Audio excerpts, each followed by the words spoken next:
もうサッカーする理由なんて。だったらやめろ。 Even though there wasn't a lot of action in this episode, we still got to learn a lot about the relationship between the Itoshi siblings. But the one thing that stood out to me the most was how Sae pulled an Itachi on Rin. How, you ask? I'm going to explain it in this video, so stay tuned for that.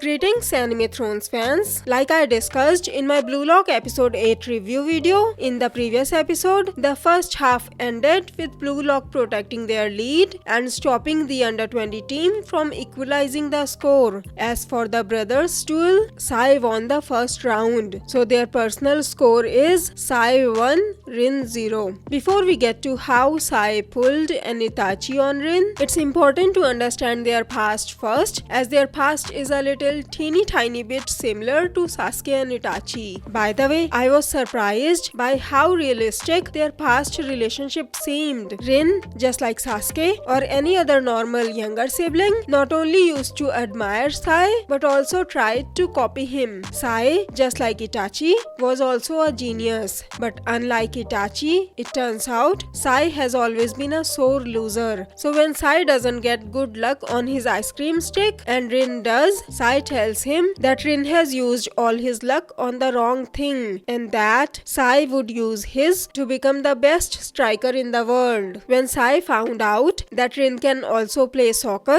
they started sharing a dream together. They promised each other that Sae would become the best striker in the world and Rin would become the second best after him. Then Sae left for Spain to join one of the best clubs in the whole world, Royal. When Sae got to Spain, he got a dose of reality check. His dream was crushed when he saw there were much better strikers than him out there. He was forced to change his dream from becoming the best striker in the world to becoming the best midfielder instead. He must have been heartbroken because of this, but just like Itachi, he also hid his pain. Rin, on the other hand, just like Sasuke, kept trying to improve his skills to catch up to his older brother. Now that Sae had gone to Spain, Rin tried to fill the hole left by Sae and tried to take his place so he could make his team the best team, and he succeeded in becoming the best player in Japan. But when Sae came back after 4 years, he crushed Rin's dream by telling him he had given up on becoming the best striker and would instead become the best midfielder. Then he told Rin to become the best striker instead. Rin got mad and refused to give up on their dream. So Sae challenged him to a one-on-one game and told him if Rin won, he would chase their dream again. But if Sae won, he told Rin to give up on their dream. He easily defeated Rin and asked what Rin had been doing in the 4 years Sae had been gone. By the way, if we count this duel along with the one from the under 20 match, that would make their score 2-0, with Sae winning both games. Rin looks heartbroken and says that without their dream,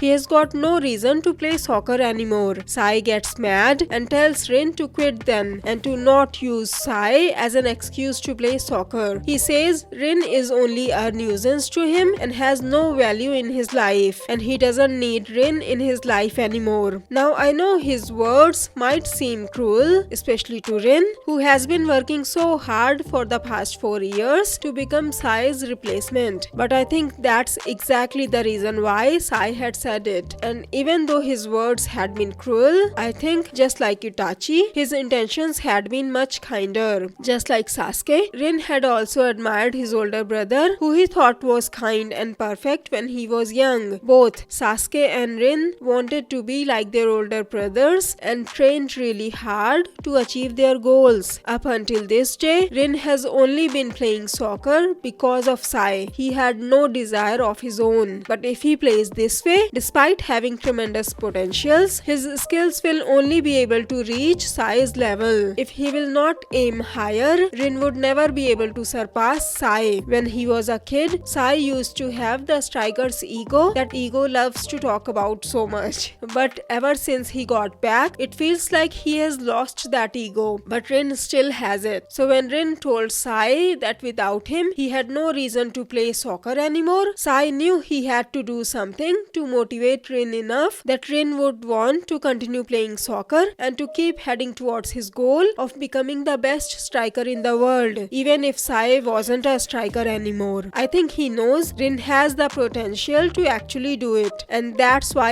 I think Sae decided to pull an Itachi on Rin by making Rin hate him in order to motivate him. Just like Itachi, Sae also decided to play the bad guy to provide his brother with a goal so that one day he could become strong enough to surpass his older brother. I also think this was the whole reason why Sae got interested in Bluelock in the first place. Back in the second episode of season 1, do you remember how Sae had zero interest in Japanese soccer and wanted to get out of there as soon as possible? But the minute he heard about a crazy project, he suddenly cancelled his flight back to Spain. To be honest, it seemed a little bit odd to me at that time, but I chalked it up to it being an anime, and I was used to anime being over dramatic sometimes, so I didn't think there would actually be a real reason behind this action. But after learning about their past, I'm almost certain that the main reason why Sae got interested in Bluelock was because of Rin. Keep in mind that Rin was already in Bluelock at this time. Sae knew Rin had the potential, but there was no one in Japan to actually help him improve. But after he heard Henri's speech, I think Sae probably wanted to check if Bluelock was the right place to handle his brother's talent. I think that was the main reason why, despite despising the Japanese team and calling them mediocre at best, Sae agreed to join them so he could test Bluelock's strength and to see for himself just how much his brother has grown since joining Bluelock, but without being too obvious about it. But if the under 20 team was too weak, even with him on the team, he won't be able to test the true strength of Bluelock and to see if they can create players who can compete on the world level. And I think that was the main reason why he wanted Shido on the team, because as Ego had said, even Bluelock couldn't control Shido, but Sae saw the potential in him that he can control Shido, thus making the under 20 team much stronger and much more capable of putting Bluelock through a real test. And that's why, even though he was about to leave, Sae agreed to play again when they brought Shido in, despite knowing how Aiku had manipulated him. As for how Aiku manipulated Sae, I'll explain it in my next video. Sae knows that the only way Rin can become the best striker is if he can defeat the stronger under 20 team. Meanwhile, Rin sits alone and reflects on what Sae had said to him during the match, that as long as he plays as Sae's younger brother, he'll never be able to surpass Sae. Did you notice how he challenged him to surpass him again? This is what made me think that Sae was trying to motivate Rin, and it actually worked, because Rin says the only reason he plays soccer now is to crush Sae's dream. So, what are your thoughts on Sae's actions and motivations? Do you think he had really stopped caring for Rin, or do you think he played the bad guy to motivate Rin to continue playing? Let me know your thoughts in the comments below. I'll post my How Aiku Manipulated Sae video soon. If you have any anime you'd like me to review, let me know in the comments below. If you like this video, please hit the like button below, share the video and subscribe to my channel. Have a great day. Bye bye. See you in my next video.